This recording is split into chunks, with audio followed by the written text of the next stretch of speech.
What's going on, everybody? Wednesday, and welcome to Warzone Sports Network Live, right? You know, you're used to seeing Tony Tucker.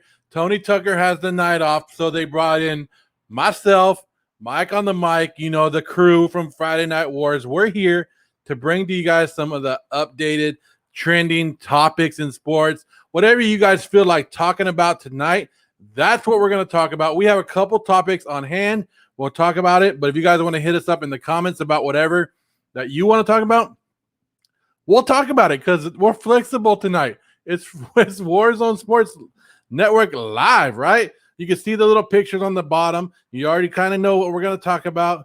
But Mike is still muted, so I don't know if he wants to say hi to you guys or if he's scared to say hi. But hi, Mike. I was just giving you the stage, Joe, because I know that you need it and that you love it and that you got a lot to say in Tony's absence. While we all can't be Tony Tucker, we sure can try our best. I saw you were going into the Welcome to the Warzone intro there in the very beginning. You're like, welcome to Warzone is live. Whoa. Yeah. I was like, oh, we almost, I'm not used to doing it because, like you said, Tony Tucker, this is his show. This is his thing. He usually is the man of the network. He has some things going on. Usually he's the guy that steps in for everybody, one of us, right? That when we're off. But I appreciate everything, Tony Tucker. I hope you're having a great day off. I know you're probably going to still watch and comment and do all your stuff. But, hey, this is going to be a fun Wednesday. And Mike. Bobby Womper already in the house. Bobby. What's up? If you guys do comment and you guys do leave us a comment, we will pull it on the screen. We always do that. We always try to interact with as many people as we can.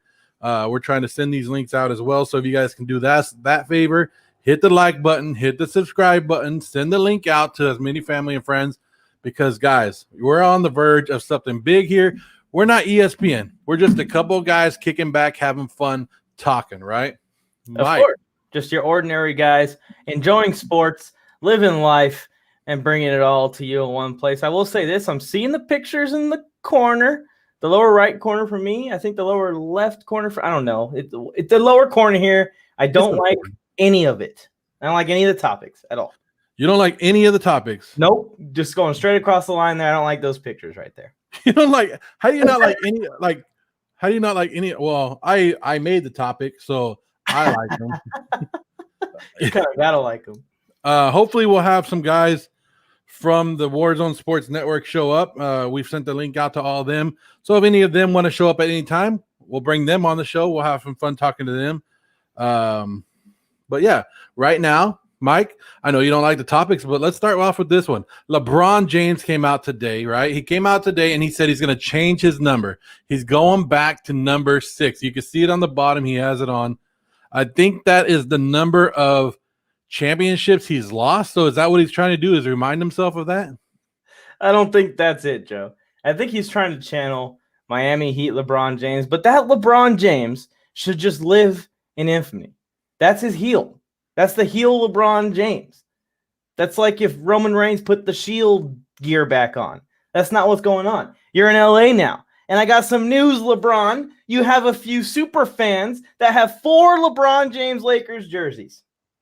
Guess what they all have on them? A specific number that you wore for 2 seasons, or 3 seasons with us now.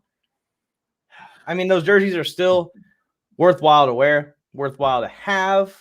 But now I have to buy number 6 jerseys. My wife's going to be pissed. So do you think that's what he's doing? You think he's out there? It's just all a ploy to make more money on the jersey sales? No, I think he's trying to channel. He's trying to send a message that he's going to go back to what he was before when he was in Miami, which in my opinion was peak LeBron James. At that point in time, he was going nuts. You can make an argument that 2016 LeBron James, when they overcame that deficit, was peak LeBron James, but Kyrie helped out with that. Other guys helped out with that. In Miami, it was D-Wade and Bron, a declining D-Wade and Bron was at his peak, in my opinion, for those championships. So I think that's kind of what he's trying to do here. He's trying to say, I'm going to go back to whatever that mode that I was able to turn on was in Miami. Well, because the mode that he had this year, not good. So go back to that number 6. Like I said, what is he? 4-6 in championships, right? So I'm going to go with that's the reason LeBron's going with number 6 is so every day he looks down. Well, it looks like a 9 when you look down, but every time he looks down, he's going to remind him that, hey, you lost 6 championships, bro. That's what LeBron haters like yourself think immediately. What I think is this man's been to 10 championships in like 12 years. That's crazy. That's really good. No, but you got to win it. That's the Bron fan in me. I'm not going to say the term that most people label us, but well, the look, Bron in me. That stat that you just put out is kind of like the shirt you have on, right? You have a Taco Bell shirt on. Everybody's excited. They want to go to Taco Bell and have a great time eating. Taco Bell's not our sponsor, so I don't give a damn right now. And you go to Taco Bell and you go, oh, this is good. While you're eating it, you're loving it. 10 minutes later, you regret it, right? Because you're like, you got the bubble guts going. You got everything going. You're like, nope. That's like LeBron's go. Oh, LeBron's been to 10 championships. And you're like, oh, that's good. But then you look at the actual numbers and you're like,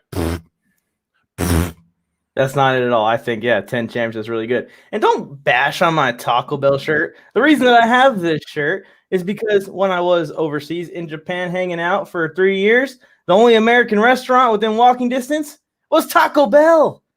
So I'm a huge Taco Bell fan. I probably kept that business open while I lived there. You kept Taco Bell open. Yeah. I had a lot of Taco Bell. Yeah, okay. I believe it. So LeBron James going back. LeBron James, maybe he's opening the number up for somebody else. Maybe he's because he's making all these phone calls right now, trying to get people to come to LA. I just saw something about brown sexuals. Yep. I just saw something about a sign and trade with Westbrook going to LA, maybe. That would be interesting. I know that the Lakers are probably going to be trying to acquire some more talent this offseason because LeBron James definitely sees that Anthony Davis can't stay healthy. He definitely sees that himself is going to have health concerns if he has to try and put the team on his back 40 minutes a night style like he did when he was in Miami. So they're probably going to try and acquire someone that's going to be good, someone that's going to be a star player, and they're probably going to be a guard. So we're talking Russell Westbrook. We're talking Dame Lillard. We're talking some other guards, Jamal Murray, if he becomes available, someone like that. Yeah. Lakers going to go out and do whatever they got to do because LeBron can't win on his own anymore. He has to build up the team around him. That's why he's going to change his number. But let's talk about somebody who is the team, Mike. Somebody who is the team, and he's not showing up. Aaron Rodgers over in Green Bay is not going to mandatory practices. The wide receivers have showed up. He's not showing up. And I tweeted out yesterday, I can't wait to all the Jordan Love. He's doing so great in practice. He's awesome, right? I start seeing those tweets come out. Now, are we thinking that Aaron Rodgers' job is starting to be in jeopardy? Get it? Jeopardy? That's pretty good. No.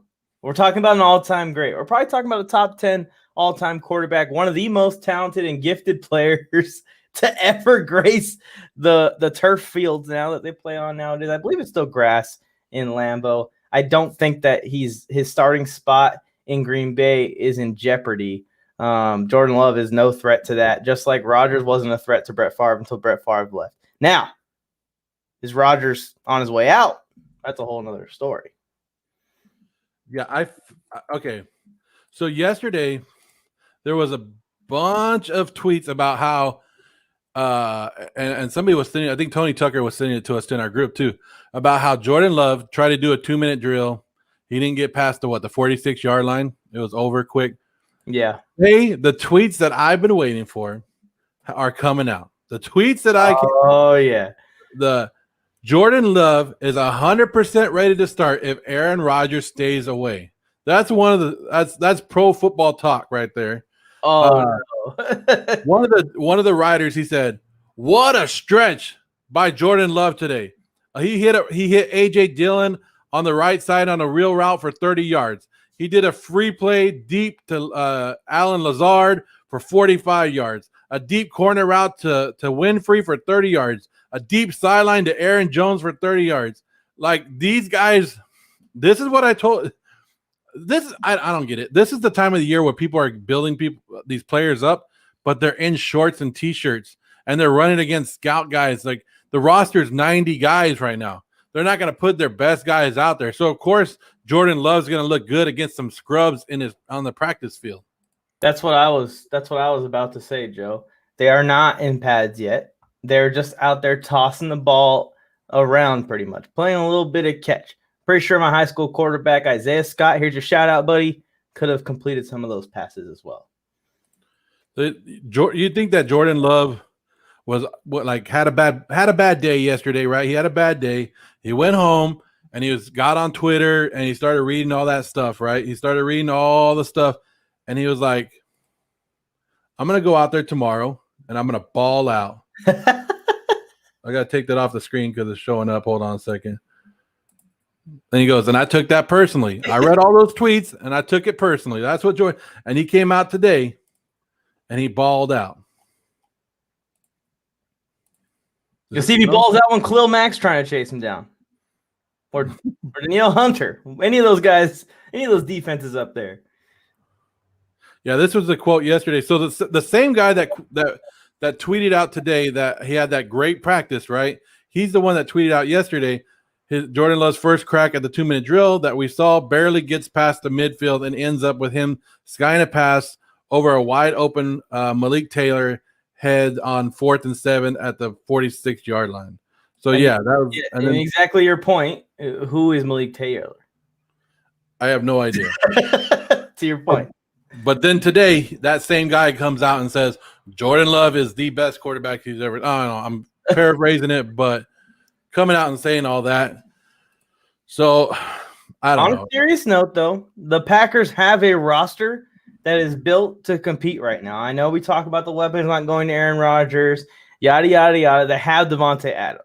They have a guy with Aaron Jones who's back and on a long-term deal. They have an average defense. Maybe we could say slightly above average. They didn't come through in the playoffs, I understand, but completely healthy. They're decent enough to make it work if your quarterback is okay, like Aaron Rodgers is, obviously amazing. So can Jordan Love come in, play average quarterback play, and get this team still in that wild card conversation?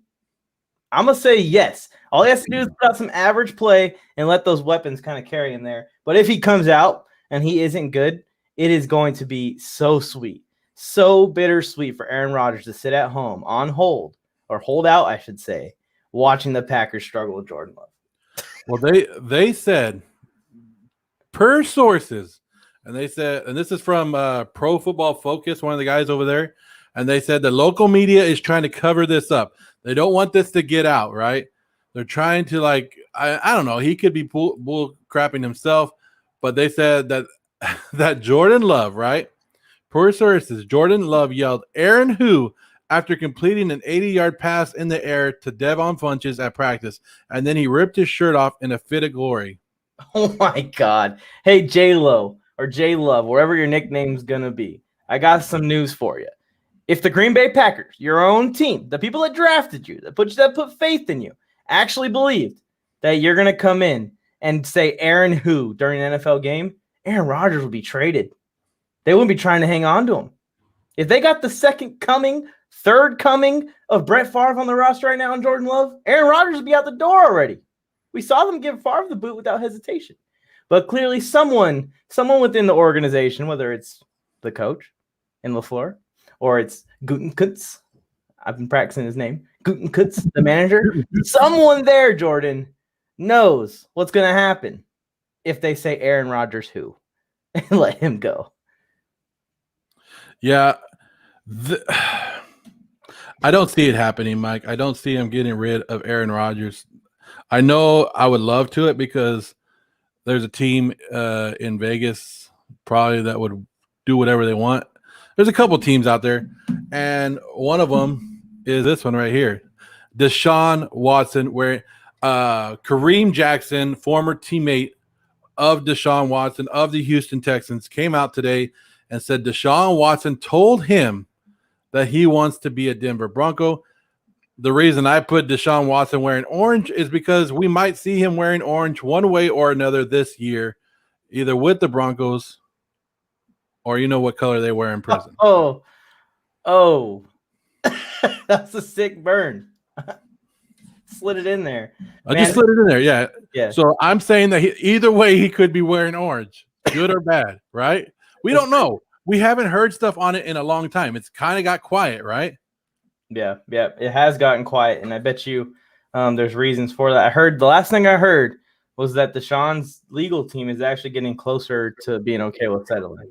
I don't know anything further than that. That's the last thing that I heard just reading, the news on the website. But I will say this is why I don't like this show or any of the topics that we're talking about. Because you don't like the I Broncos. was upset about Aaron Rodgers being so heavily rumored to the Broncos. And now Deshaun Watson is heavily rumored to the Broncos. And if the Broncos pull the trigger and trade for him, even during the legal scandal, that means they're not going to get Aaron Rodgers with at least one team to try and get Aaron Rodgers left. And I don't want – if we have a division where we have Patrick Mahomes, Aaron Rodgers, Deshaun Watson, and Justin Herbert in the AFC West, I'm going to stop watching sports. You're going to stop watching sports? I've been saying it, and now I'm getting closer and closer to going through with it because finally we get a franchise quarterback that I think is going to be an elite guy in the league one day. Just like that, he's the fourth best quarterback in the division. Bam. What do I got to do to make that happen? Who do I got to pay off so Mike stops watching sports? Because you just got to get Deshaun Watson in the right color orange. In the Denver Bronco orange and not the other color orange. Yeah, not the other orange. Not the Bustin' Rhymes. Oh, geez. I don't know. It's like I said, we're not even sure if Watson's going to play this year or not. It is what it is. Yeah, I don't know if he's going to play either. I was trying to check if there was any latest news on it, but if he does end up playing, I don't think it's going to be for the Texans, but I don't think he's going to end up playing. Because everyone's been saying to be looking at like January or February 2022 for his case to start getting resolved. So that's a long time. That's a whole football season away. 6 hours ago, they said Texans head coach David Culley just announced Houston will not have a mini camp as it got enough work done through the 4 weeks with good attendance that it won't be needing mini camp. And as far as Deshaun Watson, the team has braced for a no-show, but that's now a moot point. Okay, Houston is not having a mini camp. You're considered one of the worst teams going into this league. You're considered of having one of the worst off seasons going. You've signed like 20 running backs, and that's about it. And you're not having a mini camp. You're a brand new head coach, and you're not having a mini camp. That's the bigger concern. Are you installing anything new from Bill O'Brien to now? What the hell what are they like? We knew Houston was screwed up. We knew David Culley was going to be a horrible head coach. Man. But your first offseason, you're saying we don't need a mini camp. We're good with it. We're good with no mini camp. What, Mike? If John Gruden, and I'm a Raider fan, you know that I'm a big Raider fan. Okay, no, let's take John Gruden out of it. Let's go Brandon Staley because he's a brand new head coach. If Brandon Staley came out and said, tomorrow, Chargers not having a mini camp. We don't need it. We've worked hard during the OTAs, the not mandatory, but the volunteer training camp or whatever it was. We did real good. We don't need it. What would you do as a Charger fan?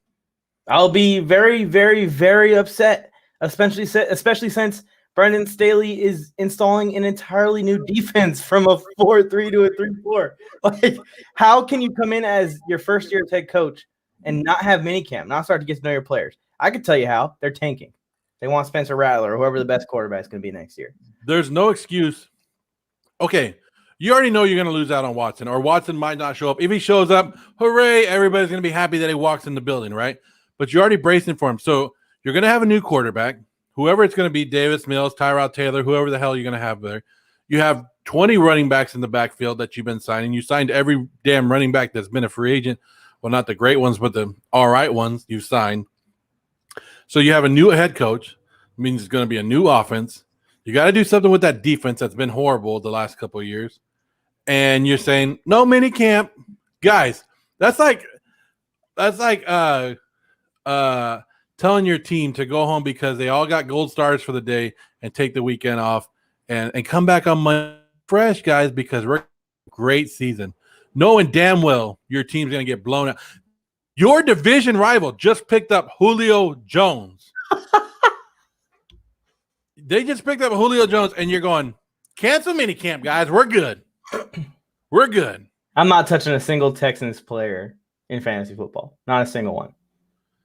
You guys can go ahead and start preaching Brandon Cooks all you want. This guy is set for failure here. He's got the one coach who had the worst passing season for wide receivers ever when he was the Chiefs offensive coordinator, a wide receivers coach, and now he's not even having a mini camp, and he's probably installing an entirely new playbook, I'm assuming. Entirely new defense, maybe. No mini camp. And by the way, not to mention all those things are new for the Texans. So are just about every player on the roster. Every single player on the roster was not there last year. Ridiculous stuff, man. Yeah, if that was my team, I'd be upset. And I get upset over Raider stuff, but look, this is the guy. This guy's calling the shots over there. This man right here is your head coach. Hey, now we're good. We're good. What an upgrade from Bill O'Brien. I was, Mike, I've been on the record and I've been telling you that I think the Eagles are going to be the worst team in the league next year. This has me going. This has me going. This is like, hey, Texans, I'm almost there. Texans, like you. What? I'm probably on the Texans being the worst team in football, and I'm probably on the Texans winning less than 3 or less games at this point. If they go through this whole entire offseason without getting together and they're just 2 weeks before the season starts, hey, let's start practicing. Yeah, does he get the training camp? Look, guys, we've done great. We're doing an awesome job here. We don't even need training camp. Show up week 1 and we'll go from there. Hey man, Collie, if you really don't care, man, hire us. We'll come in and play and we'll make it fun while we do it. I've seen your flag football skills, Mike. I don't think we could make the team. Okay. Let's ease up on the flag football jokes until at least the video comes out so everyone else can see before you start roasting me and I can defend myself. I can prepare myself to defend myself. There is one highlight that I've gotten of me blocking someone, of me pancaking someone. So I was going to say that you did pancake some people. For everybody who's watching right now, hey guys, make sure you guys hit that like button, hit that subscribe button. We're live. If you guys have anything you guys want to talk about, please let us know in the comments. We will bring it up. We have a couple things that we're talking about. We just talked about the Houston Texans and their dumbass coach canceling minicamp because they're so good right now. They're on a high streak of minicamp. Killing it. Am I not supposed to say dumbass coach? No, you can say dumbass coach. Dumbass coach. I'm cool with it. I'm going to say dumbass coach every time I talk about this. I don't know. How far Houston has gone. And when was Houston brought in? 99? Is that when they or maybe it's 2001 or something? No, the Jaguars and the Texans coming together, or are they a couple years apart? No, I don't know. The Jaguars and the Panthers came in together. Oh, okay. So they came in, and so we're about 20 years into existence of the Houston Texans, and boy, has it fell apart quick. I don't know if you already got your fan base established. I don't think they have.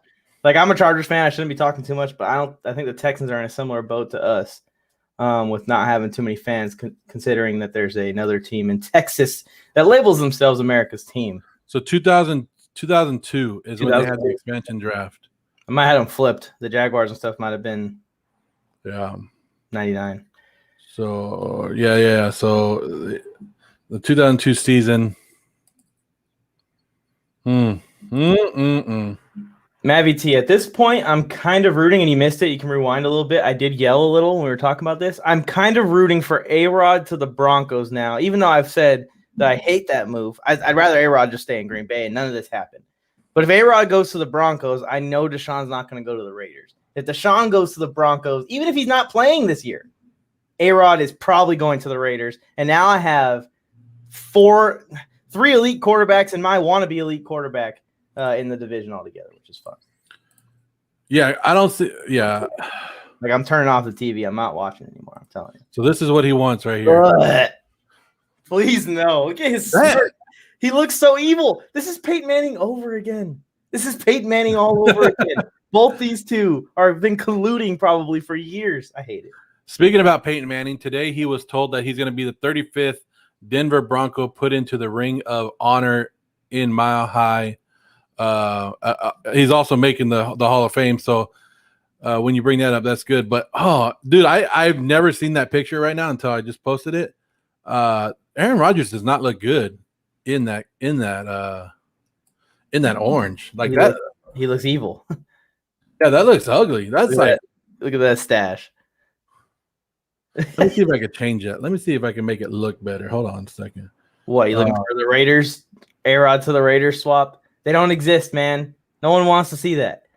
You know where Aaron Rodgers should go play? The Houston Texans. They could use some help. He's in Carr's number, too. He is. All they did was take the head off. Huh? Who did that to Carr? Oh, it's dirty. That's Carr's shoulders. They gave him the captain patch and everything. Carr's jersey. Get on out of here. I would like to see Carr in Green Bay. That'd be fun. Look at Mavi T said, look at the stash. Yeah. You like that Bronco one, huh? Happens to be a Bronco fan. Well, the Raiders should have drafted Aaron Rodgers They should have drafted Aaron Rodgers if they thought about it when we got there. But either way, do you see one of these quarterbacks? We talked about Deshaun Watson earlier. Now we're talking about Aaron Rodgers. We went that way. Do you really see one of these guys being traded before the start of the season? Deshaun, maybe.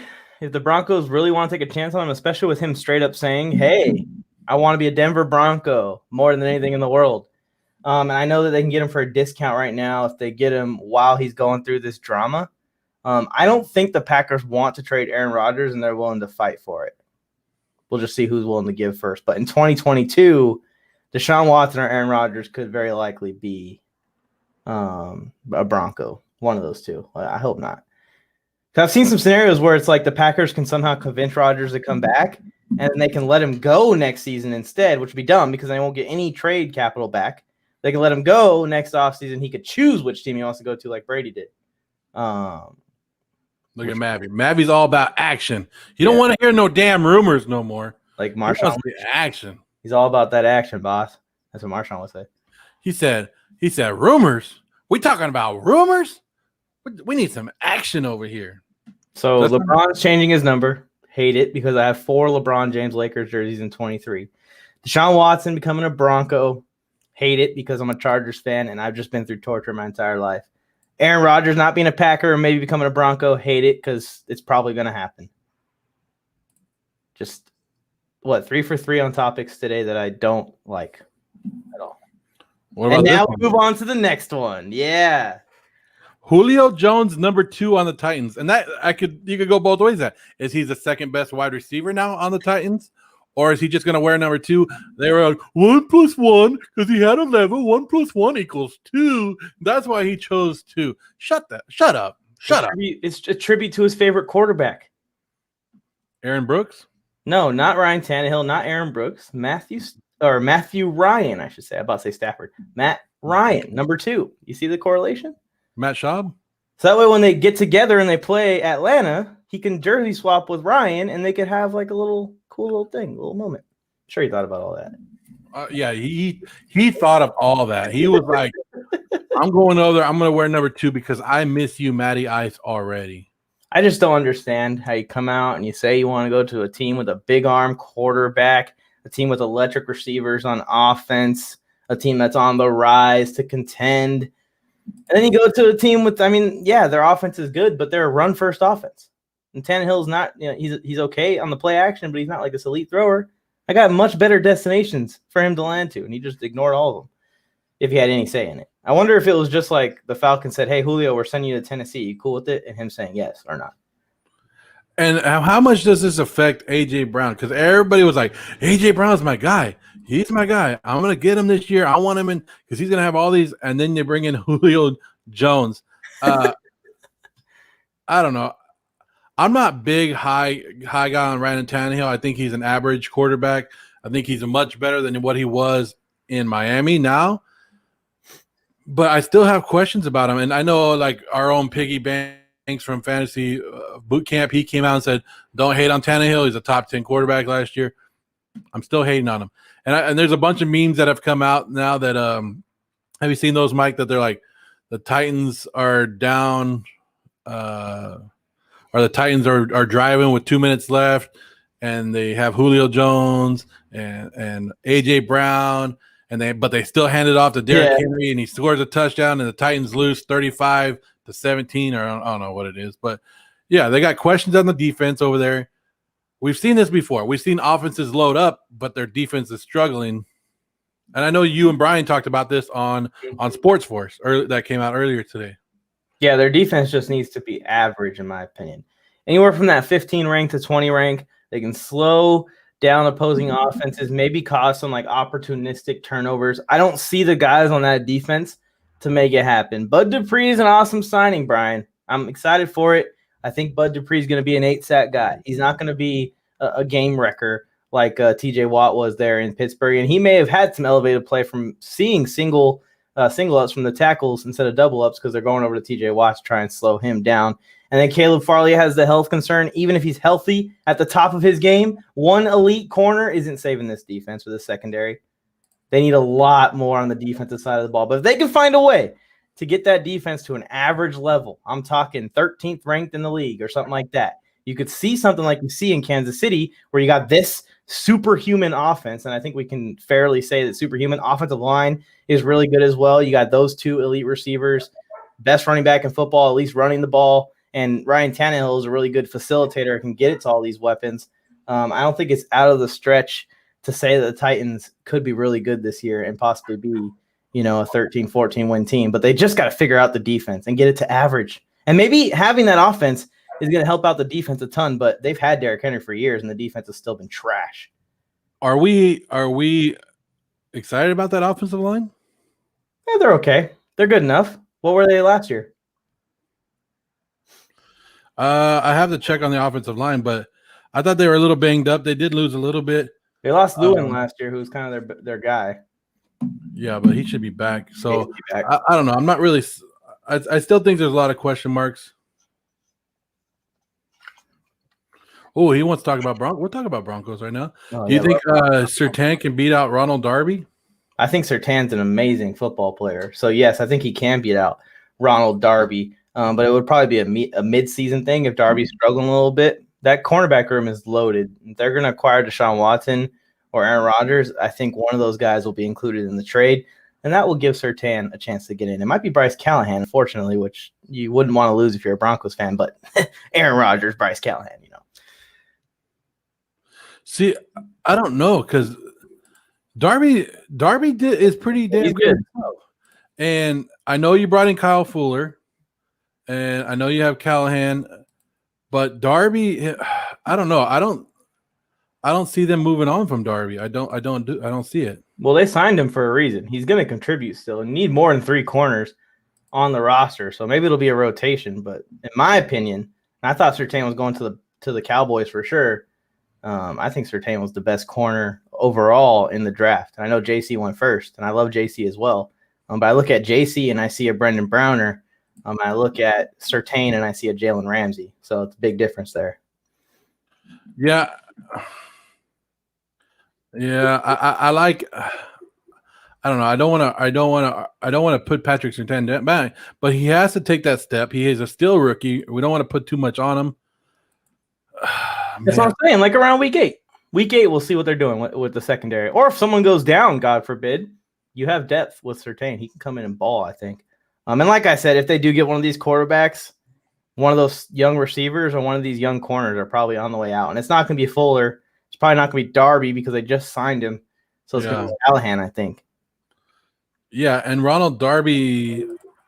Okay, first of all, Denver didn't need a cornerback when they drafted Surtain. So they didn't need it. They did it because everybody's afraid of the Chiefs, right? Everybody wants to load up. Because according to PFF, both of those guys are two of the Darby and Fuller are 2 top 30 cornerbacks. Mm-hmm. So then you add Surtain.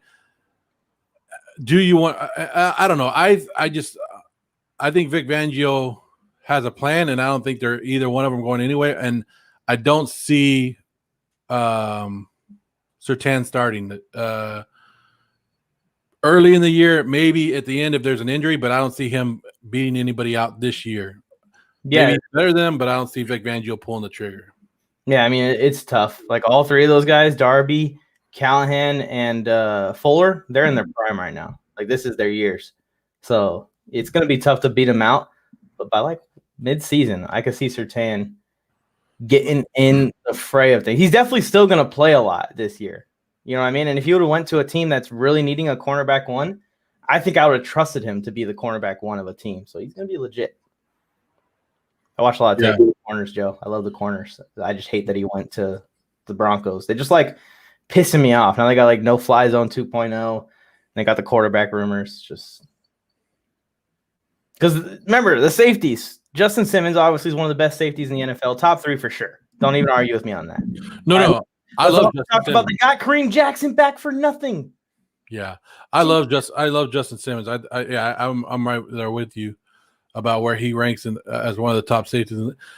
We got to see how Chubb does. We got to see how Von Miller returns this year. But I know people jumped on that Bronco bandwagon quick last year, and remember that was a hype train.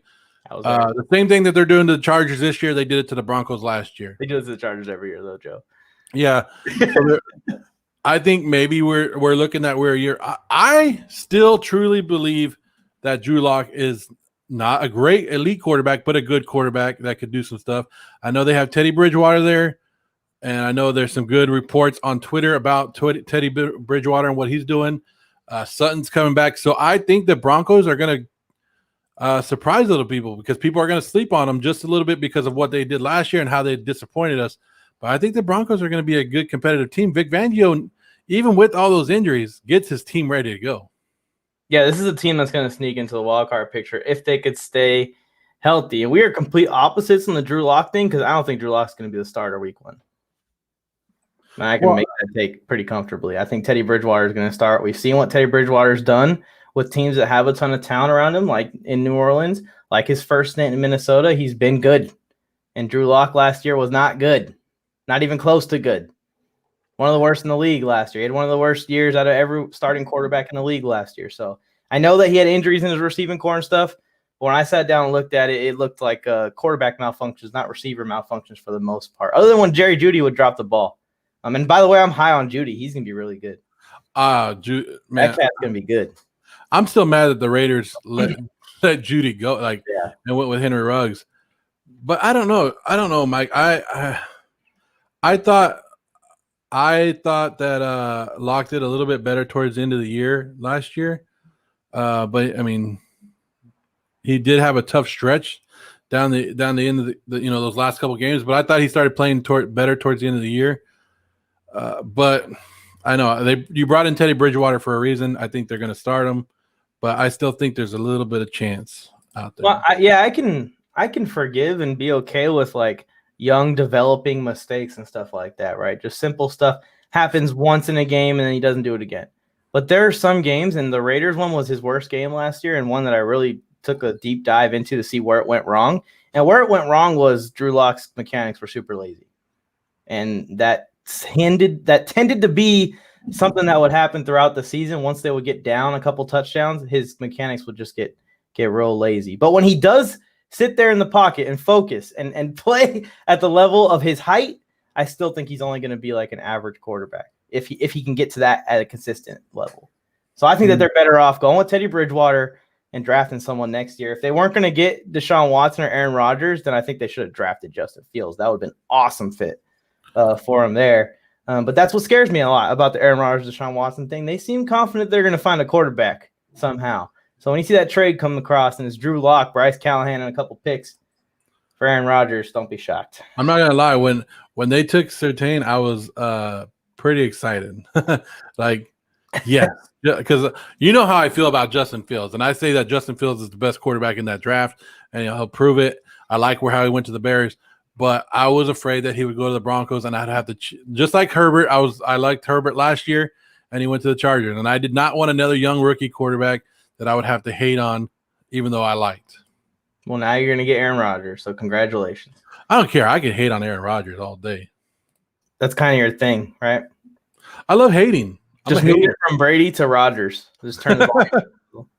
You know what I mean? Like, it doesn't bother me to hate on somebody. And a lot of people are like, "Ooh, you're a hater." Yes, I am. Yes, I am.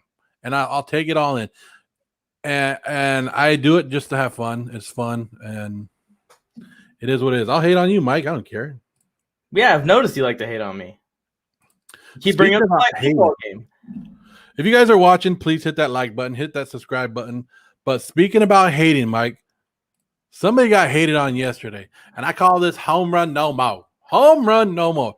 Because this young kid, young rookie, third baseman for the Pirates, I can't believe his name is Brian Hayes, right? He hit a home run, Mike. Hit it off the foul pole, down the line, around as he was running the bases. He missed first base. He didn't tag first base. I can pull up the picture so you can see it if you guys haven't seen it. This is it. All right. Oh, we got the home run banner over there. Let me take that off. See how he missed first base. He didn't tag it. Yeah. So as he's rounding the base, he didn't tag it. The ball already went over the fence. It's already a home run, right? Then they get a brand new damn ball because when the home run ball is gone, they get a brand new ball, put it into play, right? Max Muncy takes it over, it tags first base. They call out, right?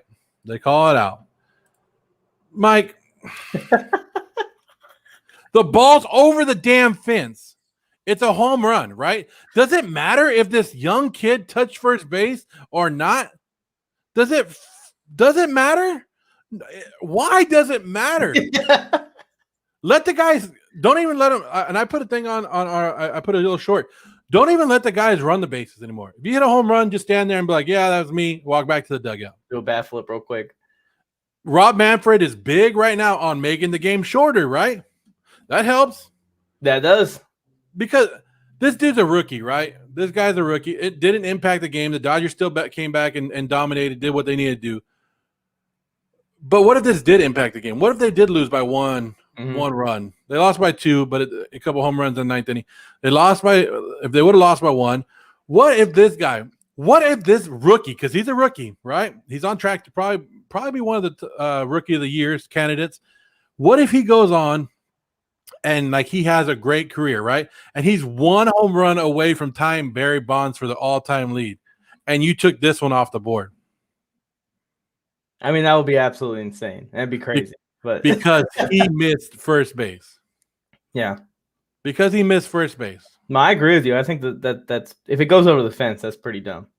Like the try is for show at that point. Like we can change the rules and put a man on second in the 10th inning to start it off, but they have to touch first base. Yeah. Like we're gonna be finicky about that one, about keeping the integrity that way.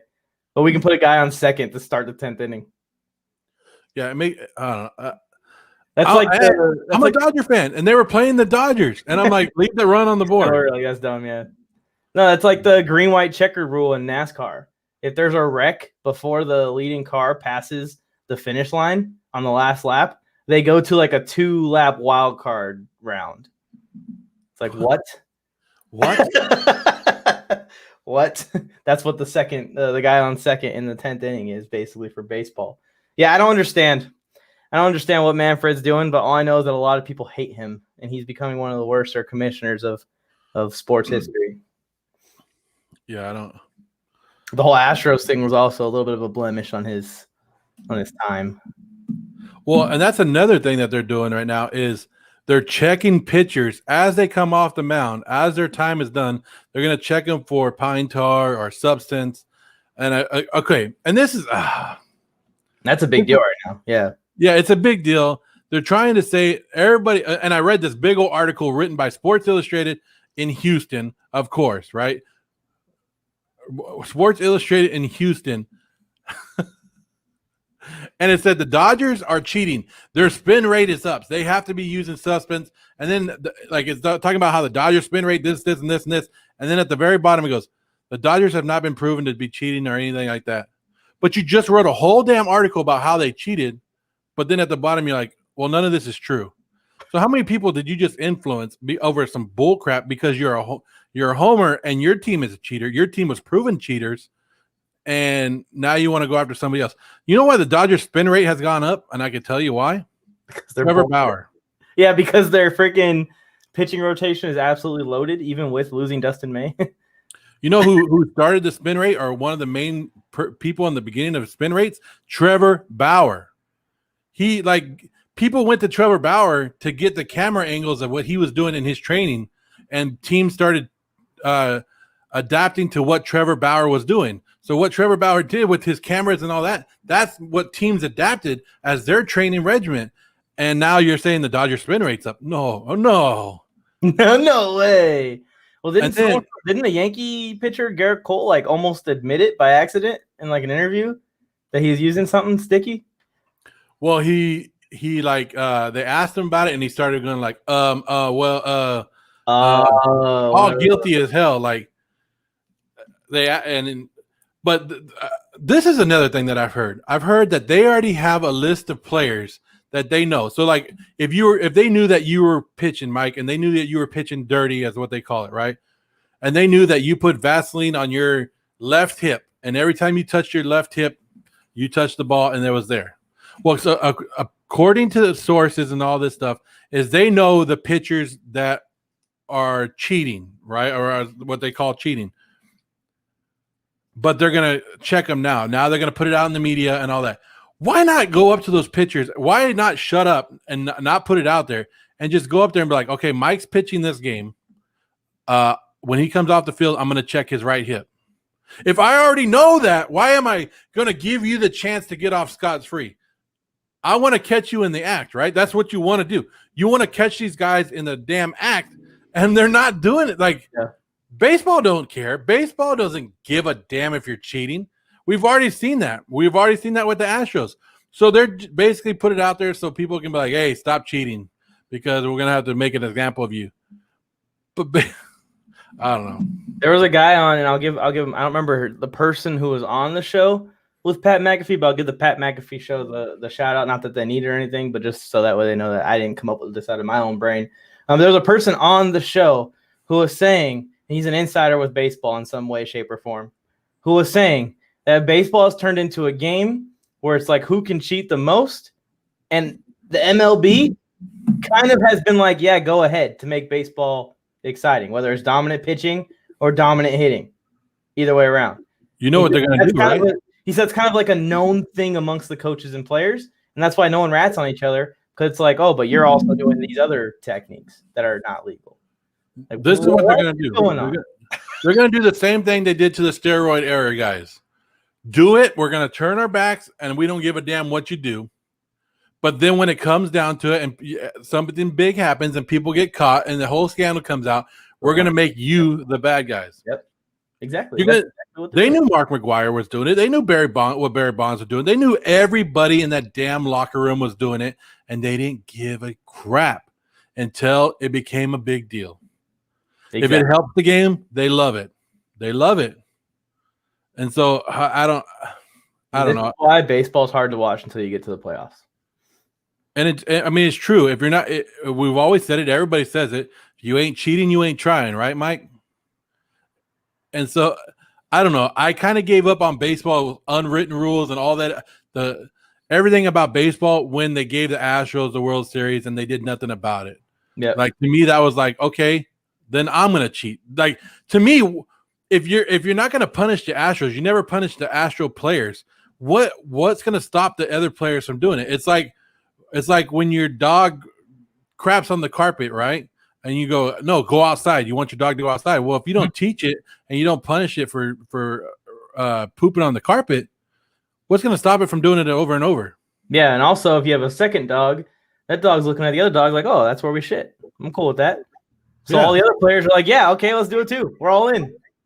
So if the Astros can win a World Series title and cheat and nothing happens to them, nothing happens to them. Why if you're sitting in Seattle, why aren't you going fuck it, we'll cheat too? Yeah, why not? We'll cheat. I mean, you even saw on the least serious boxing card of all time, Floyd Mayweather versus Logan Paul, the co-main event. One of the boxers in that main event popped for use. So you know what they did? This is the biggest payday of this guy's life. they pulled him off the card the day before. Like, that's a punishment right there. Like, that just sent a message. I don't care that this isn't serious. You cannot be doing stuff like that. And that's like the least serious thing ever. This is the MLB, an organization that's been around for probably 100 years. Yeah, I don't get it. So, I don't know. I always say bring back Pete Rose because you're breaking rules as it is already. Pete Rose is not going to play no more. Do it. Do what you got to do. Yeah, the Astros can have their World Series, but Pete Rose can't get his stuff taken off. It's a joke. It's a joke. Like, baseball has become a joke, and I'm sorry to say it, but Rob Manfred is not the guy to bring baseball to the next level. He's not the guy that should be sitting there. This guy, and I hate to say it, Mike, because I don't like calling for people's jobs. I don't like doing it, but this guy is a disgrace to the baseball community, and this guy needs to be out of there. He's not the commissioner that we're looking up to be. That's not a commissioner we need. When you make Roger Goodell look good, like, come on, something's wrong, right? Look, this is him right here. Remember what he said? It's just a piece of metal. The World Series trophy is just a piece of metal. That day right there, they should have said, "You're not the commissioner anymore." Yeah, look at him. He doesn't look concerned at all. He's just like, whatever. I'm here. Got to say what the script told me to say. Yeah, this is what they tell me to say. Man, the media. I hate them. I hate people who don't like me. Oh my gosh, why does nobody that enjoys sports like me? Something's going on, dude. You need to take a look in the mirror at that point. Yeah, when you know, I don't know. Maybe I'm going too far on it. Maybe I'm going too far, but it is what it is. If you guys have anything to say, you guys are still watching at home, let us know. Put it in the comments. Put it put it in there. We'll talk about it. We'll bring it on the screen. We'll talk about it. Yeah, it's like the Brady situation. Honestly, they should have probably suspended Brady for 8 games for the Deflategate thing. That was a big deal. They won the Super Bowl that year. I think they got him pretty good for the Spygate. They took a bunch of picks away and stuff. They got the Saints pretty good for a Bounty Gate. But you see every once in a while like an inconsistent punishment handed out by Roger Goodell to probably a favorite of his. Where it's just like, why did the guy get suspended for 7 games for this small offense, but Brady only got 4 games for literally, cheating to win a playoff game? And he probably been doing that for 20 years before he finally got caught. Yeah, I don't get it. Like we said, everybody knows that every player's cheating. Yep. Everybody does. And it doesn't matter if not just baseball. There's probably people cheating in football. There's probably cheating people in hockey. There's basketball. Everybody's cheating somewhere. And the league knows, and they're just turning their back on it until they have to do something about it, until somebody brings it into light. Because you can think about it. In that Astros situation, one guy, former teammate of the Astros, is the one that ratted. How many other former teammates didn't rat? Mm-hmm. How long did they go for? Yep. But it is what it is. Let's move on to NBA playoff talk. We'll talk about the Lakers in the second round. The Lakers are in the second. Oh, never mind. Lakers are not in the second round. Lakers are eliminated. They done, Mike. Get them Lakers on out of here. Lakers are gone. We still have one team in LA, the Clippers. We still got the Clippers, where our guy Ryan from Warzone Sports came out today. We put his video up, and he said the Clippers are going to win it all. I don't think it's a bad take. I'm starting to favor that take a little bit.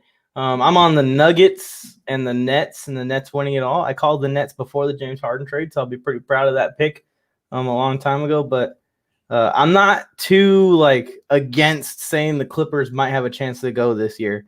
When you look at their path, they did lose game 1 to the Jazz, but that was because Paul George disappeared, as he does in the playoffs. Don't expect him to do it in every single game in that series, hopefully. If he does, then they're screwed, but I hope he doesn't. So I think that the Clippers can handle the Jazz in the rest of that series.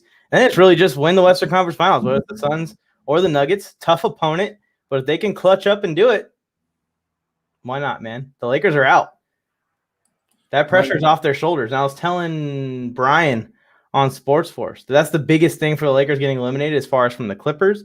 That pressure of our collision course with the Lakers is coming soon. The whole entire NBA fan club is waiting on it, is gone. Now they can just go out there and play basketball. Well, they lost games to not play the Lakers, right? Yeah. So they tried to dodge the Lakers. It kind of worked out for them now. It almost backfired. If they would have lost that series to the Dallas, whoo, it would have been going off. But, Mike, you're forgetting about one team. You're forgetting about the damn team, Mike. There it is. This team is good. It doesn't matter who they're up against. They're going to take them out.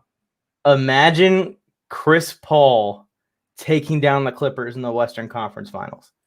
His former team, a team that gave up on him, let him go to Houston. They tried real hard there. Imagine Chris Paul taking down that team and going to the finals instead of them. I don't know. I think the Suns have all the momentum. I know that I told you, and it's been an ongoing thing that I called it in December that I said the Suns were the biggest threat against the Lakers. They ended up taking the Lakers out of the playoffs. But once you take the Giant down, right? Because Lakers were the 7th seed, right? They were the 7th seed, but people don't consider the Lakers as a 7th seed. They consider them a top seed. Mm-hmm. Once you took that top team down, it's like in the NFL. Once you knock the Patriots off, you have that momentum, then you think you can beat anybody, right? So the Suns are floating high. Yeah, and confidence for that young team. I mean, Ayton balled out against the Lakers. D-Book went insane. Looked like Kobe Bryant, like second coming of Kobe Bryant in that series versus the Lakers. And Chris Paul did his Chris Paul thing, even with a pretty tough, it looked like a nerve injury or something that was bothering him in his shoulder. They won game 1 against the Nuggets. They're playing game 2 in about 15 minutes. So if they can get game 2, you used to start feeling real good, Joe.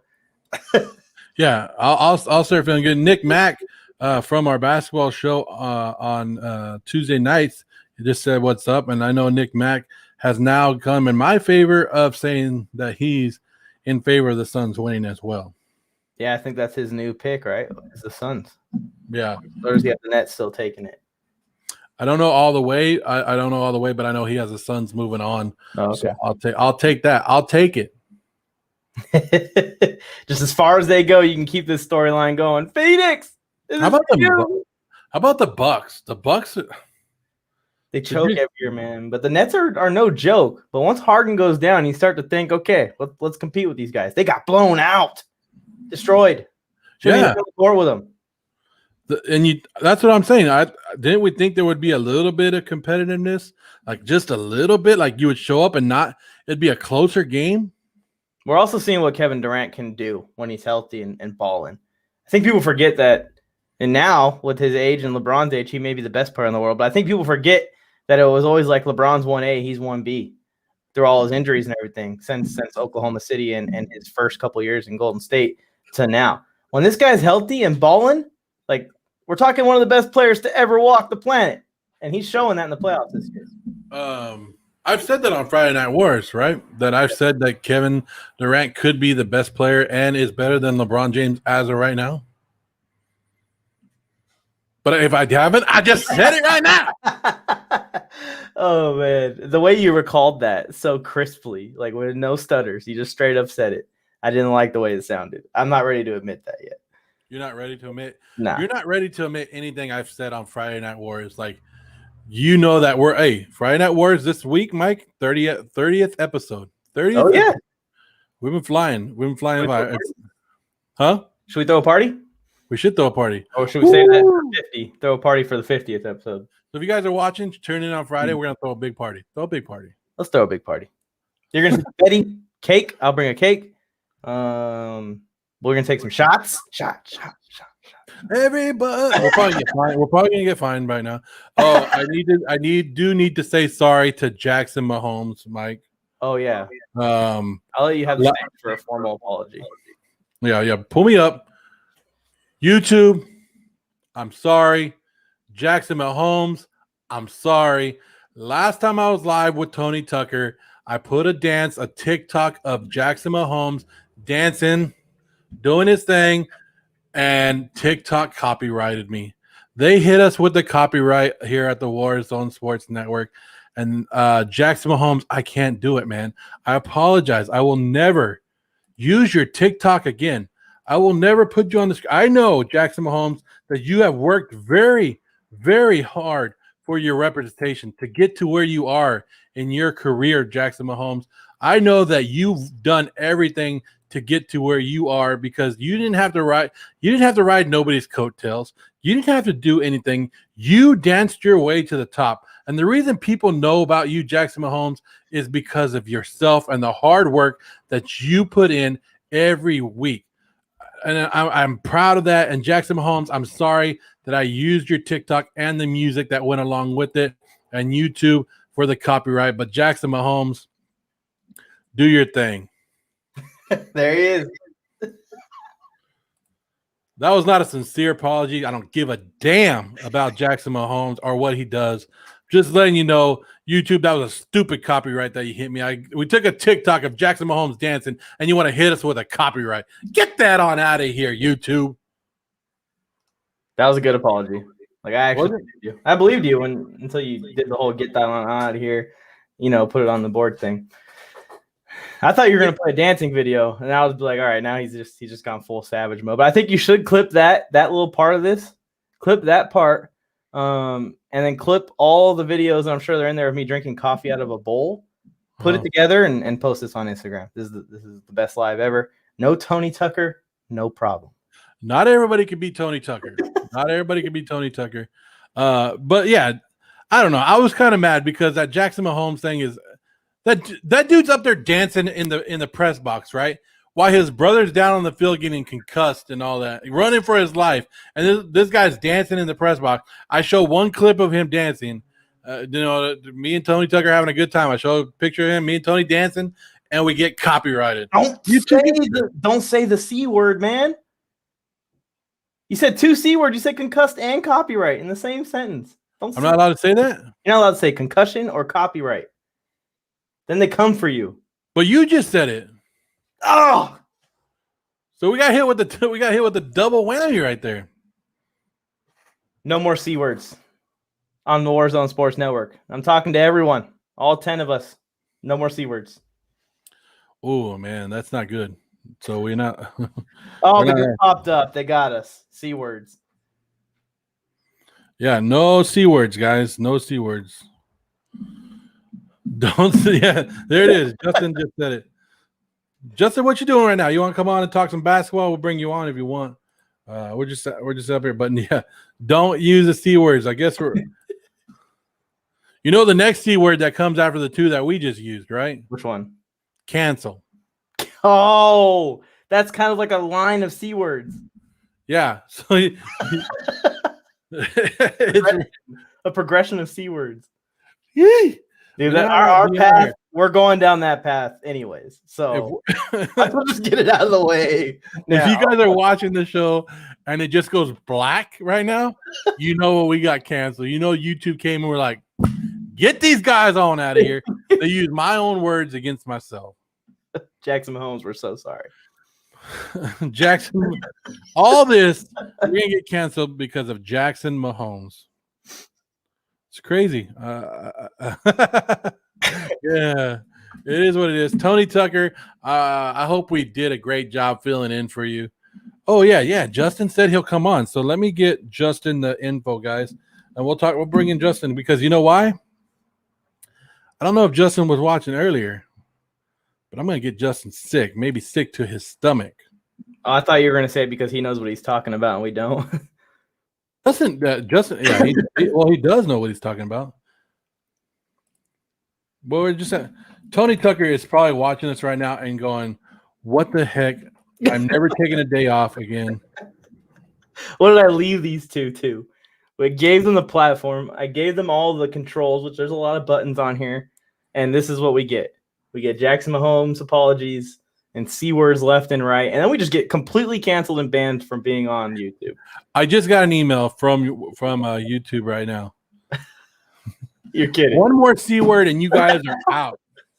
It's all right, guys. If we get canceled or if we say too many C words, we got you. We're going to still be putting content up on www.warzonesportsnetwork.com every day. Actually, there'll probably be a lot more content up there if we get kicked out of this. Speaking about warzonesportsnetwork.com, let me show you guys that real quick. Oh. Got a little sneak peek behind the scenes look. Yeah. Wow, This is the WarzoneSportsNetwork.com. If you guys don't know, there is blog/articles up there. Tony Tucker wrote a funny one about what he did during the Lakers getting eliminated. There's some fantasy failure stuff about Austin Eckler. There's some stuff about the draft, the Dodgers and the Padres rivalry, if you can see that. Then we have some merchandise right here, guys. Some good merchandise that you can go through and scroll through and find on there. Soft fabric. I'm telling you, I have a couple shirts. And then if you guys don't know, all of our shows are there, right? Ooh. So we have Clock Management was our guest on our last Welcome to the Warzone. There's I have to update that one, but and these two I have to update these ones. But there's our Sports Force and Into the Crosshairs on Friday Night Wars. There'll be a new one up there, and of course Fantasy Football Boot Camp. Then you can also hit our Instagram. You guys can find more on there, but everything is there for you guys. The one-stop shop of one-stop shops. Yeah. No. So everything's there. But if you guys are watching, which I know all you guys are, there's like millions of people watching right now. It's crazy. We're blowing up. It's amazing how you guys are watching. But you guys, if you guys are watching, hit that like button, hit that subscribe button. Mike, play a little something for them. Play it like a song, like a little ditty. Mike, come on.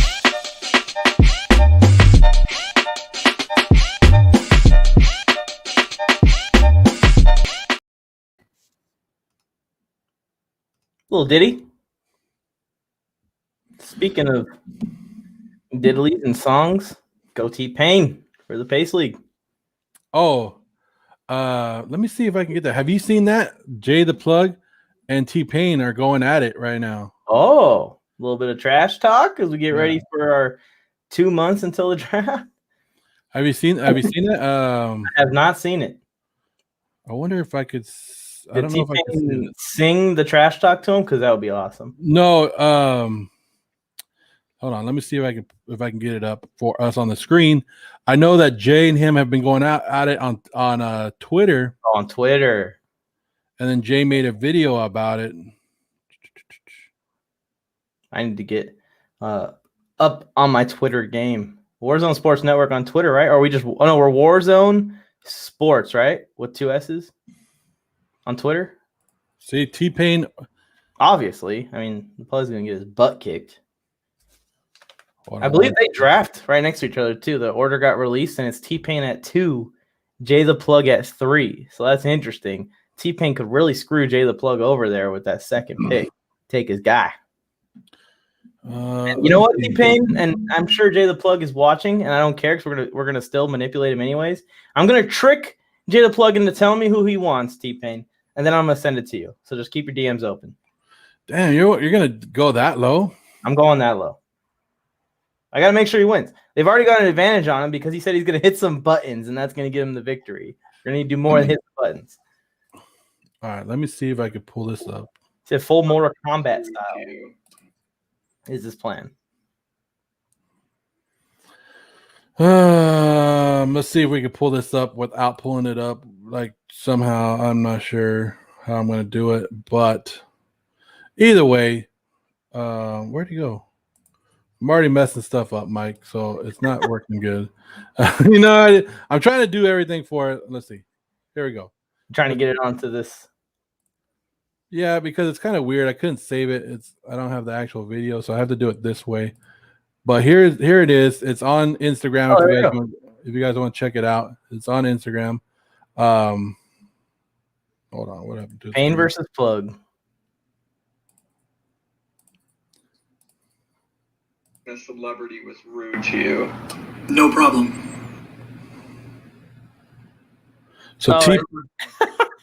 So T-Pain just laughed at him. It's pretty awesome that you talk some trash, Pain. That's pretty cool, but I'm coming for you. So I guess he posted something about like, oh, we're gonna have this coming up, and then T-Pain just laughed at him, and so Jay made that video about when has a celebrity been mean to you, and this is it. He just laughed at you, Jay. It wasn't even an insult. He could have called you bald or made fun of you because you're like 6'10", bodybuilder size. Could have been like, damn, you're a big ass dude. Can you even type the players' names into your keyboard? Yeah. See, now I'm throwing some jabs. There we go. Now you are gonna get fired. Now you're on. I'm well, you're on Team team. T-Pain. I'm Team T-Pain in part of this. Where's Justin at? I want to shift the focus back to Aaron Rodgers again. Yeah, where's Justin? Justin has just told me that he's not coming on now, so he said he has to go get in the pool. Remember, Justin just made the move to the States, so Oh, he did? yeah, so he now lives in Green Bay, or not around Green Bay in the Wisconsin area. So good for him. He's going swimming? He said he's going swimming. A little chilly outside? I don't know. Heated pool, maybe. Would be nice, right? Would be nice. But what's the temperature in Green Bay right now? I don't live in Green Bay. Why do you expect me to like? I'm like a meteorologist. Am I here to tell you am I supposed to have that in the? I'm here talking sports, and you're like, what's the weather in Green Bay? I don't know, Mike. It was a rhetorical question, so I could go and Google it. It's 78 degrees. A little chilly for swimming for me.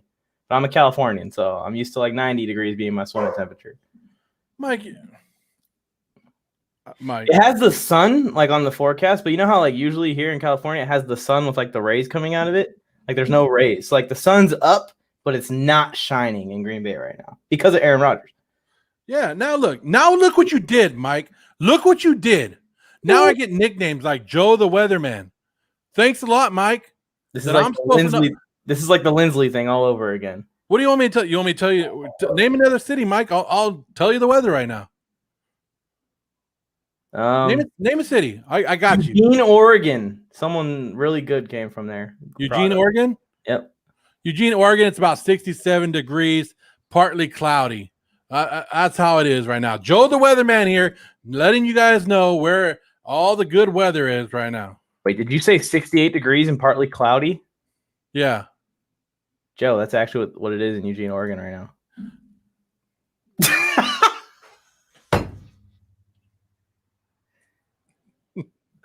Morley the meteorologist right here. Nick Mack, you want to come on the show? You can help me out. You can talk some basketball if you want to come on. What is this show? You see that? Hey, if you're watching right now, you want me to name a city, and I'll tell you what it is. I'll tell you the weather right now. You have it all pulled up? Like secretly in your house, you have like every single city on earth pulled up? Like it's just like right here, I have all these screens. And I know what it is. I'm like, oh, okay. Like the light isn't one of these cool selfie lights. That light that you're using is the light from the screens in front of you. You gotta be. Oh, geez. Yeah. Now they don't even know me. They just know me as the weatherman now. Yeah, Joe Morley, Shanghai, China. Let's see. I don't know.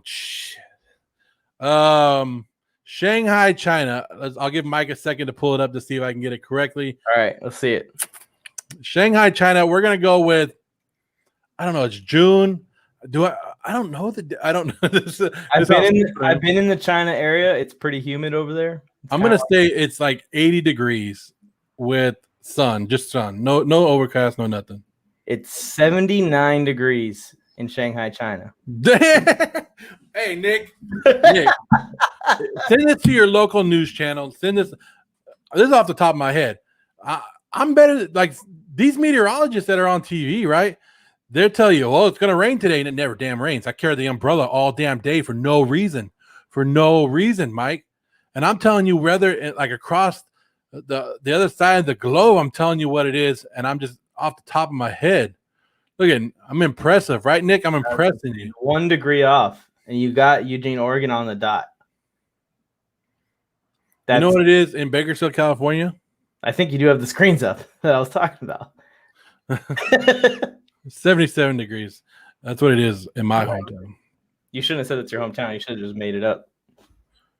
Yeah, in some town named Bakersfield, 77 degrees. Yeah, somewhere on Earth. I live in Montreal or something like that. Let's see, Canada. So where Nick Mack lives, I think because Nick Mack lives in Canada. Yeah, where in Canada though? Edmonton area, I believe. I don't think I'm able to type in Canada weather and they're going to give me a number. I think go with the Edmonton area. I'm gonna say it's a little colder, so I'm gonna say 65 degrees with the overcast. You missed this one a little bit more. There is overcast. There's a little bit more precipitation, so it's probably going to rain tonight in Edmonton area, but it's 57 degrees there. So you got the chilly part right. It's pretty cold. So I said colder. I knew summertime. I didn't want to go too far, but yeah, 50. Damn, it'd be nice to be in the 50s right now. The high of the day was probably around 65. Right? So, It's pretty yeah. close. So, Speaking of being hot, it is hot in here. It's really, I'm sweating. Can you see me turning red? what's the old? Do you know Nelly? Do you remember Nelly? Yeah. It's getting hot, and yeah, we just got canceled again. I just used to see. But we've been on the air for an hour and 15 minutes, Mike. I don't think anybody else wants to talk to us. They don't like talking to us, I guess. I impressed them with my meteorologist skills. It's pretty impressive, yes. But it's because you pick these topics. Me having to buy 4 new jerseys. Me having to quit watching sports. Julio Jones not going to the Chargers. We need to talk about other topics next time. What do you want to talk about? Anything else? We could talk about golf or something. Phil Mickelson more impressive than Tom Brady. We can talk about the Paulers versus the rest of the world. You know, they're just fighting anyone that wants to fight them. So I saw this thing on TikTok today, and I'm not sure if it's true because I believe everything that I see on the internet. So if it's on TikTok, it has to be true, right? And we're speaking about golf, and it said one way to cheat the system in golf is there's no penalty for accidentally knocking the ball off the tee, right? And then there's a 2-stroke penalty for misplacing the ball on the play. Like, so if you put it in the wrong spot, so like if it's supposed to be in the sand trap, but you put it above the sand trap, you get a 2-stroke penalty. Well, the guy accidentally knocked it off the tee, then accidentally, took it all the way and put it next to the hole and then knocked it in and got 3 strokes. Wow. So I sent that through my golf buddy. He's like, yep, that's how I golf. His birdie turned into a double bogey real quick. Well, no, he just went by the rules. So he's doing it good. He's doing a great job. So he got away with it. Yeah, according to the rules of golf, TikTok rules of golf, but it is what it is. But if I can play that way, let's want to go golfing. Let's go. Don't you dare miss first base after you hit a ball into the San Francisco Bay. What? I said, don't you dare miss first base when you hit a ball in, over the park, out of the park, into the bay, into the water. Don't miss first base because then your whole career is going to be ended. You're going to have a chance to beat Barry Bonds' record, but you're going to miss it by 1 home run. I did say that today, huh? We did talk about Taco Bell today. Taco Bell, a proud sponsor of the Warzone. No, it's not. I don't think that'd be a good sponsor to have, would it? I mean, I guess, yes, it would be technically for us, but like sports, Taco Bell. You can't play. Yeah, you can't go play. You can't go play 9 innings of baseball after you just ate Taco Bell. You can't do that. Taco Bell, if you sponsor us, I have a Taco Bell within walking distance of my house. I will eat a taco on every single appearance I make on camera for the rest of my life. Hard taco, soft taco? Any taco they want. Maybe I'll switch it up each week. I'll probably get us this would probably help not get the sponsorship because I'm a big Del Taco guy. Yeah, I am too. That's Del Taco over Taco Bell all damn day. Del Taco, if you want to sponsor us, I'll rip this shirt up, burn it, throw it in the trash. I'll do a TikTok on it. It'll go viral. Millions of views. Millions of people will hate Taco Bell and like Del Taco. All you got to do is sponsor the Warzone Sports. You know what? We're pretty reasonable too. Like we'll negotiate with you. Del Taco or Taco Bell, either one of you guys. If you want to sponsor us, we will trash the other guys live on the air all day. I will get their taco and be like, ugh, this is gross. And Bring me the Del Taco. Yeah, and then throw a Del Taco down. And people will believe me when I'm talking about food because look at me, Mike. I'm a big dude. They know I like to eat. So if I say something is good, if I say the burrito from Del Taco is good, they're going to be like, this guy is a big dude and he likes to eat, so I'm going to try that damn burrito out. We could cheat the system a little bit like Rob Gronkowski did with his little Zoom workouts that he was supposed to do. We can just sit in one sitting for one meal, eat 5 or 6 tacos, 7 tacos each, and just change our shirt in between each taco. And we could use that as the recording instead of eating a new taco each week for 5 to 10 weeks. Yeah, we'll just tell Del Taco or Taco Bell. Hey, we've been eating tacos for months. On every episode, we eat Taco Bell. Tony Tucker's in his grave, just rolling around right now. Tony Tucker is probably more pissed watching this episode than when the Lakers got eliminated the other day. Like his couch is probably in half right now. They're going, I gave these guys the Warzone Sports Network live show and one night, and they went and ruined it. All the ratings have gone down. Tony Tucker can't come back. Like they're coming Friday when Tony Tucker comes back, he's gonna have to build this show from the ground up. Yeah, everything that he had going. He had a great showing on the last live. Gone. Doesn't exist anymore, Tony. Yeah, sorry, Tony Tucker. Not all of us could be a Tony Tucker, which is a t-shirt available on the WarzoneSportsNetwork.com. You guys want to check that? Good plug. That was a good smooth transition to the t-shirt plug. Yeah. What else we got going on? Anything else in sports that we missed that you want to talk about today? I think we just about nailed it all to the ground. I know that we have Friday Night Wars coming up, and that's a big one that we already talked about. That is our 30th episode. Yeah, man, I can't believe it. That's a lot, Mike. That's a long time. That's over half a year. Half a year, like that's enough episodes for half a year, once a week. They have announced the NBA defensive player of the year today. They announced the MVP as well. So Rudy Gobert is the guy. Kind of an annual thing. Yeah, it is. Him and Giannis kind of trade there in that category. Jokic became MVP. Congratulations to him. First center since Shaq, like 20 years ago. That's a big deal. Another thing that Adam Scheffler put out, that Chris Hogan, the former Super Bowl champion, will make his professional lacrosse debut on Saturday, June 12th. Awesome. Hogan, you want to come on the show? I know you're watching. A lot of people are making that switch, right? A lot of people that can. So does that mean lacrosse is easier to play than actual football? I have no idea, but you're seeing Tim Tebow go from baseball to football. You're seeing Chad Ochocinco go from football to boxing and soccer. You're seeing Chris Hogan go to lacrosse. It's only a matter of time until you see, a football player go NASCAR, go be a jockey at the Santa Anita racetrack if they ever reopen it. Or if you're going to see a football player go and start playing golf. Steph Curry's talked about possibly pursuing golf after his basketball career is over. Like, you can just cross sports nowadays, and I absolutely love it. Okay, Steph Curry is actually pretty damn good at golf. Yeah, he had that show. Amazing. It was what was that? A miniature golf show that he was actually pretty damn good at. Rodgers and Brady are doing like a charity celebrity golfing event with Mickelson and another golfer. Yeah. What do you think the over-under is for how many times Rodgers gets asked about a situation with the Packers at that charity event here coming up soon? It's going to be horrible. It's going to be like 15 or 20 at least. It's going to be like Dak getting asked all the questions about his injury, right? No matter where he goes or what he does. But I just put up the Pace League information. You want to give people a little bit of information on that? Yeah, the Pace League, fantasy football for charity. It's being ran by Clock Management and plugged in with JJ the Plug. You guys may be familiar with them. Good friends of the Warzone Sports Network. Jay the Plug is a part of the Warzone Sports Network, so look out for his content be coming soon to the channel. But they have put together a fantasy league with guys like T-Pain, guys like Darren Waller, guys like Danny Woodhead, and all for one thing, and that is for charity. They all have their individual charities that they're playing for, and I think that the winner of the league is going to be able to donate whatever the prize fund is that's donated by everyone at home. So please head in there and try and donate for that fantasy football league. It is awesome. It's unlike anything I've ever seen before. I mean, you got T-Pain going against Darren Waller.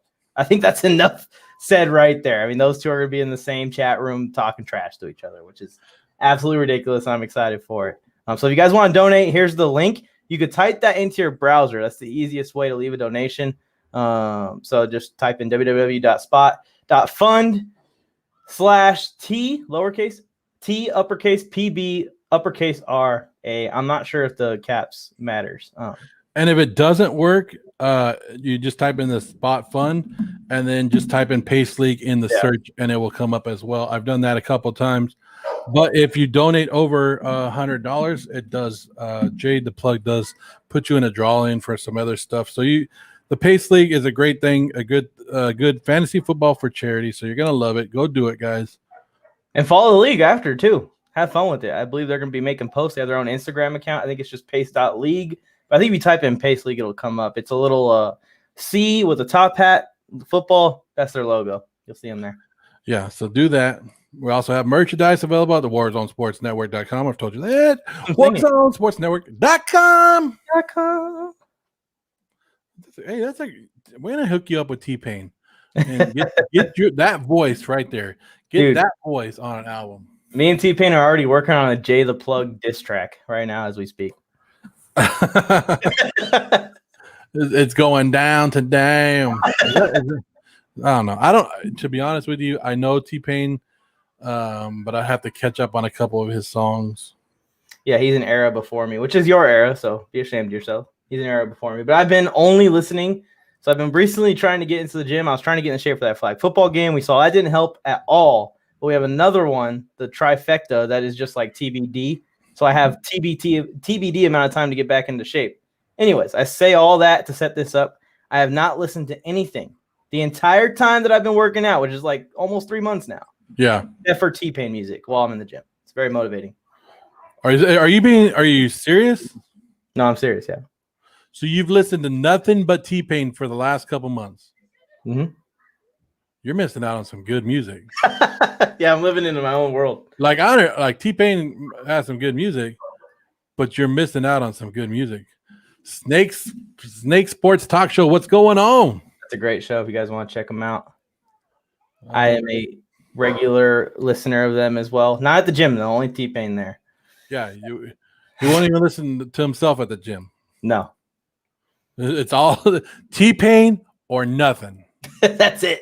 I don't believe you. I'm sitting here and I don't believe you. And I understand that T-Pain is good. You know what? I'll take a video next time. We are gonna have T-Pain on the show pretty soon, right? We're gonna have him on in a couple weeks. I probably just broke the news I shouldn't have broke, but edit it out, I'm sure. I'm alive. Take that on out. I know we're live, but take that on out. But I'm gonna hit up T-Pain about that when we're talking to him, and I'm gonna say, T-Pain, you know this guy right here had only listened to you for 3 months to pump him up for a football game that he got blown out in. Oof. No. I still have my chance. People are forgetting. A lot of people have been messaging me about the game. Ask me how I'm doing. Ask me if I'm in any kind of pain or anything. Yes, the answer is yes. For anyone that's thinking about messaging me, I am in pain in here and literally, because I know I'm 24 years old, but you add 10 years to that when you spend 4 years on a ship. But anyways, where was I going with this? I don't know. Oh, yeah. Everyone is talking trash to me like I didn't blow them out in the first game. Like we're not having a rematch. Anyways. Like we're just acting like that last game was the only game that was ever played. I showed up with no offensive lineman, got told at the event that I have to have offensive linemen. So I became an offensive lineman. Didn't work out. We're going to be better. We're coming with offensive linemen next time. I have some good ones. I have some rules that you guys should play with, and I'll let you guys know. But Snake Sports Talk Show, they're talking about Game 6 in Vegas, hockey, Avalanche, Golden Knights, going down at the barn tomorrow night. That series, a lot of Raiders have actually been there starting the game off, doing the little thing. So I read something too, a little shot at my team, the Raiders, that the Knights have already been in existence for 3 years, and they already have more playoff appearances and playoff wins than the Raiders do. That's pretty insane, and pretty accurate as well. It's because the Raiders are the Raiders, and I think they said that there's been no tweets or Instagram posts about the Raiders ever winning a playoff game. That's insane because it hasn't happened since. Yeah, because all that came out after 2002. Yeah, and thanks for bringing that up, Snake Sports Talk. No, actually, that's the only thing that we haven't talked about on this show is hockey. So now we've got them all. Snake Sports Talk. Thanks for bringing up the bad memories of my Raiders. I'm just gonna. There you go. I don't know. Pull that one up, Mike. You want me to pull it up? I got you. There you go. Thank you. Finally. Hey, Mike, I saw this stat today. Just for me, They said they need to put some respect on Derek Carr. Seriously, he deserves the experience. Yes, Derek Carr deserves to be in the playoffs. He deserves to be there. Last time they went, he got hurt, and they had Connor Cook starting that stupid game. And the Raiders actually still hung with the Texans. But let me tell you, I saw something today. Derek Carr had 3 rushing touchdowns last year, right? You know what that puts him at? That puts him as good as Austin Eckler, who had 3 total touchdowns last year as well. Did Derek Carr spend half the season on injury reserve? Derek Carr is a quarterback, dude. Like, he also threw. I'm not saying that he's all his touchdowns. Derek Carr scored more touchdowns too, but I'm saying he ran for 3, which was more than a running back did. Okay, I have a question. I want you to answer honestly and truthfully. You think Derek Carr's amazing, right? Well, I have a few questions. It's a string of questions. Do I think he's amazing? What do you mean by amazing? I You think like Derek Carr as your quarterback? Yes, I think any team would be happy with Derek Carr as their quarterback, and I like him as my quarterback. I like how you're dancing around the words because you know what's coming next. Would you trade Derek Carr? For what? Aaron Rodgers. See, Mike, I would trade anybody. If I'm a general manager, anybody on my team is tradable. I don't give a damn who they are. You could be Devontae Adams. You offer me a good trade, I'm trading him. I forget that you're a crazy person. I just want to say, all the Raiders fans, they jump in my comments, talk about how much I hate on the Raiders, how much a hater I am, how great Derek Carr is. But the second I ask them that question, like, would you trade Derek Carr then? Do you want to hold on to him or let him go? They're like, I've already told you. Send that guy out of here. So, like, make up your mind, Raiders fans. You like Derek Carr? I've already told you. I like Derek Carr. Top 15 quarterback. I can confidently say it. Top 12. Not better than Herbert. No, I don't think top. He's right on the edge of top 12. Top 12 quarterback in the league, right? Which is in the best half of it. And you're asking me if I would trade him for Aaron Rodgers, who is number 1, if not number 2, maybe 1 or 2. Yes. Would you trade the Chargers quarterback for Aaron Rodgers? Would I trade Aaron Rodgers, Justin Herbert for? No, because Justin Herbert is only going into year number 2.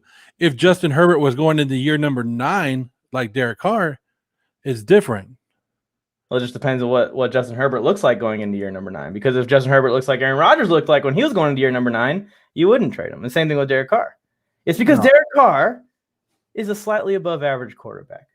Okay, Raiders fans, we need to stop pumping him up like he's going to win MVP or be in the MVP race again. He's not. Yeah, see? Snake Sports Talk Show knows about that. The High Voltage Talk Show is coming back also, by the way, Jake, if that's you. I'm assuming it is because not too many people call me Mikey. The High Voltage. I went on High Voltage one time, right? I think you did. Yeah. When the Raiders were Raiders, yeah, that Thursday night game. That was a fun game, by the way. That was a really fun one. That one and the other game last year. Both games were classics. Yeah, but you're also asking me, like, would I trade Joe Burrow for Aaron Rodgers? No. I wouldn't. So there's a lot that goes in there, but Derek Carr is a top quarterback. I would trade Derek Carr for Aaron Rodgers, yes. But that means I wouldn't be adding a lot more to it. Like, if you were going to trade let me think of a quarterback. If you're going to trade Teddy Bridgewater or Drew Lock, right, the Broncos situation, if you're going to trade one of those guys to the Packers for Aaron Rodgers, you're going to have to give up a lot more than what the Raiders would have to give up if the Raiders gave you Derek Carr. True. So the value of Derek Carr is a lot higher. You probably save a first-round pick by putting Derek Carr in. They're still talking about the Chargers, so it's serious. Yeah, you better get serious this year because the Chargers, they're going to build you up and they're going to let you down again. They're going to build you up, and then Derwin James is going to come out the first game, and then you never see the rest of the year. First of all, don't say that. Okay, don't say that. All I want to see from the Chargers this year is improvement at the coaching position. We have the talent on the roster. We know we have the talent on the roster. If we can improve as coaches, get this team in the wild card conversation, and then next year we have so much cap to spend. That's when you build your super team. I've been reading a lot of stuff because we have friends of the program with Fernando Ramirez, and I've been reading a lot of his tweets because they're always at the Chargers practice right now, and they've been talking about how Mike Williams is having a great offseason, or I don't know, whatever, because we were just bashing about it right now, how they're on shorts and a t-shirt. But they're saying Mike Williams is learning the offense and getting it down, and he's bound to have a great year this year. Are you still buying that Mike Williams, or you still want to get rid of him? What a coincidence that he's going to have a great year on his contract year, right? that all of a sudden now he's waking up. He should not be learning the freaking offense right now. He should be full steam ahead. I know the whole entire team has to learn the new offense, but I don't know. We've given him his chance to become something. I thought he was going to become a guy like Julio Jones. I thought he was going to be legit out of college. He hasn't been able to stay healthy. The Chargers have locked in his $15 million for one more year. They have not re-signed him. So signs are kind of pointing to him departing the team. Now, if he goes off, or let's say he doesn't even go off. Let's say Keenan has, his normal 100 catch, 1,200 yard, 1,300 yard season, and Mikey has 1,100 and a couple touchdowns. Then I think that's enough to keep him around. I just want to see him have a great year, man. If he doesn't have a great year, then I'm ready to move on from him as a Chargers fan. So we had Gilbert Manzano on a couple episodes ago on Welcome to the Warzone. This is what he tweeted out 2 days ago. Mike Williams focuses on Charger scheme, not contract extension. And then this is what Mike Thomas, this is what Mike Williams said. He said, Michael Thomas caught a lot of balls in this offense. I'm playing the same position. I'm looking forward to it. Yeah, and him and Herbert had really good chemistry when Mike Williams was on the field last year. He said, I'll say this, the hype on the Chargers is for sure, but as a reasonable fan, prove it to me that this year is not a fluke before I'm all in on the hype. So he's being a reasonable fan like myself, who also is like, give us, 10, 11 wins. Let's see some improvement. We don't need to win the Super Bowl this year. We can start looking at that, in Herbert's third or fourth year. Since 1960, this franchise has not got the job done, but it's all about the change, and that is because they're about to force Dean Spanos to sell the team. So it's good. It's good news. It's a good thing. They're going to you didn't hear about that? They're trying to force Spanos out of there. Well, they should have never moved the Chargers to LA to begin with, right? Should have never did that. That's a Raider market. You move them there. But this is what I like. Chargers trophy case be like this. We all know, Joe. Haven't won the Super Bowl yet, but we're going to get there. Don't worry. I believe it's going to happen at some point in my lifetime. You and I have had a lot of talks about the Chargers. I've given you a hard time about it. We've talked about how great, some teams have been with the quarterback position, the Chargers being one of them, that over the years they've been blessed with great quarterbacks. Luck. Have not done anything with it. Okay, do you think with the new addition of Julio Jones to the Tennessee Titans, do you think the Chargers can beat the Tennessee Titans? Yeah, we're a more complete team than the Tennessee Titans. It's not like we needed Julio Jones. It really would have just made our offense superhuman like the Titans are now. Mike Williams and Keenan Allen are still probably a top 10 wide receiver duo in the NFL right now, at least top 12, at least top 15 at the very minimum.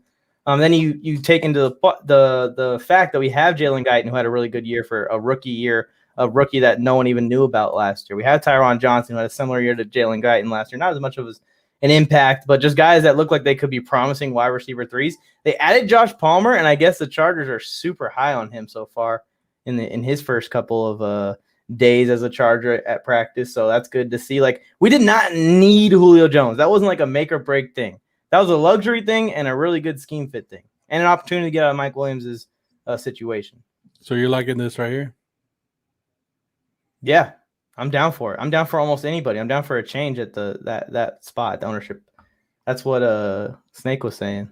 So if Jeff Bezos takes over, if Jeff Bezos buys the Chargers, can he buy him a stadium and stop being the guy sleeping on somebody's couch? I don't need to buy a stadium now. They're in SoFi. That stadium's ridiculous. They're not going nowhere for 25 years. But he will. I think that he will pay the right people to make the decisions. He's going to pay people that know what they're doing to run a football organization, and not whatever Spanos has been doing in the last 10 years, where they kind of are just whatever. We're just making money off of this. It's just a gold mine for them. It's nothing else. If you're a Charger fan, look at the screen right now. If you're a Charger fan, look at the screen right now, because it's the only time you're going to see these two together. I need to get in on this whole meme thing. I'm going to look for something better. No, you're not good enough to be in the meme game like I am, Mike. You're not there. I'm there. I'm the meme champion, but I'm just letting you guys know, Charger fans, I don't know. I don't see it. I don't see it. Do I see the Chargers being better than last year? Yes. Do I see the Chargers being a top team, top 3 team, top 4 team, top 5 team? No. They're not going to be a top 5 team. That's a little bit asking for a little bit much, especially a team where the defense has some question marks. Like, I can't find the meme. You're right. I'm not good at it. I know which one I'm looking for, but I can't find it. You're not good at it. But yeah, like the defense is the big issue for us, and it's not that I think it's going to be a bad defense. We saw what Staley did for the Rams. He took them from being a really good defense to being the best defense in football. I think he's going to take our bad defense and make them just a good defense, and we're going to start working on getting closer. Derwin James coming back is going to be a big deal too. Our offense should be set.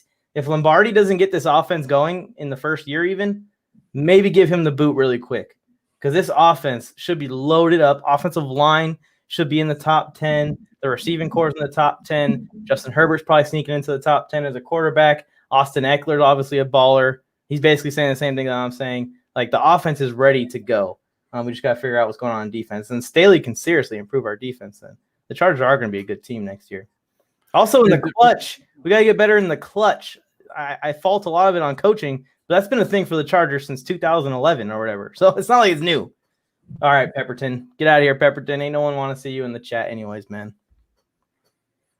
Pepperton, take it home. Take it home, Pepperton. Oh, man. Speaking of taking it home, we're at 1 hour, 41 minutes, and 25 seconds. What are you thinking, Joe? I'm thinking we're pretty much done because Tony Tucker is going to – he's not going to like this. He's not going to like what we did with the Warzone Sports Network Live on Wednesday night. Tony Tucker is going to come unglued, probably going to get yelled at for what we did to his show. I mean, we can recap. We drank some coffee out of a bowl. We talked about – you drank coffee out of a bowl. I drank it out of a mason jar. See, you copied me, so that's why I had to switch it up. Now you're going to be in a bowl next week. Anyways, talked about Jackson Mahomes. We talked about golfing and how you can cheat. Talked about baseball, how you can cheat. Talked about Chargers a little bit, which I love to talk about, which kind of saved the show because all the other topics were a little bit of a rough topic. LeBron changing his number. Julio changing his number. The Broncos are just set to get every quarterback. You're going to have Aaron Rodgers be your starter with Deshaun Watson be your developmental piece behind him. We're good. I think we killed it. They're going to go live in about 3 minutes. We're perfect. We're jumping going to be over. rolling it up. So we should be.